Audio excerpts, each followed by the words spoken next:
Bonjour, je vous présente aujourd'hui le LG Optimus 3D Max, donc la suite du LG Optimus 3D. Il s'agit d'un smartphone assez fin pour un téléphone 3D, donc c'est le plus fin en 3D, donc il fait 9,6 mm d'épaisseur, donc il y a plus fin, mais en termes de 3D, vu la place que ça prend au niveau des appareils photo, c'est le plus fin, voilà. Et il a un écran de 4,3 pouces en WVGA, donc 480 par 800. Qui est donc en 3D, et pour ceci il suffit de lancer l'application 3D. Alors là évidemment vous ne verrez pas forcément l'effet 3D, vous ne verrez pas forcément sur la vidéo, mais le fait est que ça rend plutôt bien. Le rendu, je dirais, est assez proche en fait de ce que proposait l'Optimus 3D, donc ça rend bien quand vous êtes en face. En dehors de ça, c'est un peu plus compliqué. Si vous regardez sur le côté, vous voyez quand même moins. On voit toujours un peu un effet de 3D, on voit que c'est pas un écran normal, mais ça fait juste un peu mal aux yeux en fait, alors que quand vous êtes en face, c'est beaucoup plus agréable. En dehors de la 3D, donc il a un processeur de dual-core 1,2 GHz. Et il enregistre donc des photos et vidéos en 3D. Voilà. Donc ici, on peut en fait activer la 3D.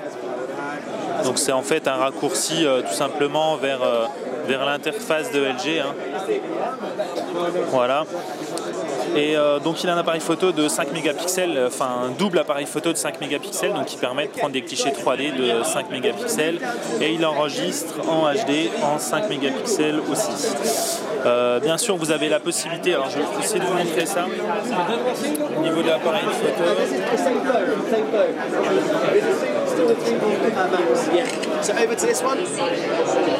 Voilà, et donc on va essayer de voir cette photo. Alors là, je sais pas si, je pense pas qu'on verra trop sur la vidéo. C'est pas évident à montrer en fait, mais on voit plutôt bien, même si là c'était assez sombre, mais je pense qu'il y avait quelque chose qui cachait, parce que normalement l'écran n'est pas si sombre. C'est pas évident en fait de montrer sur la photo. Pourtant, comme vous le voyez, on a bien du contenu en 3D, donc on a des cubes les uns devant les autres, donc normalement on devrait bien voir.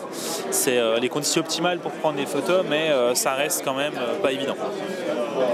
Voilà, donc ensuite, comme vous le voyez, l'OS il tourne sur l'Android 2.3.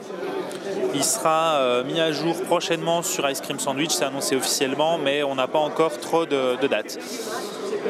Ensuite, on a quelques fonctions sympas de LG pour la sauvegarde, économiser de la batterie, des widgets un peu refaits comme vous le voyez ici. Celui-là il ressemble pas mal à ceux qu'on avait précédemment, mais là c'est un peu customisé, donc voilà, tout désactivé, power saver, voilà, on a pas mal de choses, c'est plutôt sympa à ce niveau-là.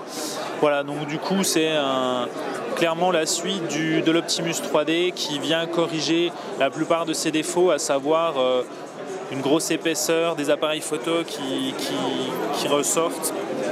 Là on a clairement un smartphone qui ressemble plus au smartphone classique, et il n'est pas trop dépassé techniquement en tout cas, puisqu'il est dual-core 1,2 GHz. Après reste à voir quand il sortira, si d'ici là tous les quad-core sont sortis, évidemment il sera dépassé. Mais, et au niveau de l'OS aussi, à savoir quand Ice Cream Sandwich sera disponible, puisque si c'est disponible dans 6 mois ou 1 an, on connaît un peu LG à ce niveau-là. Forcément, ça sera un peu tard, parce que la nouvelle version sera déjà sortie. Voilà, donc c'était pour une petite preview du LG Optimus 3D Max, le smartphone 3D le plus fin au monde, qui tourne malheureusement sous Android 2.3 pour l'instant.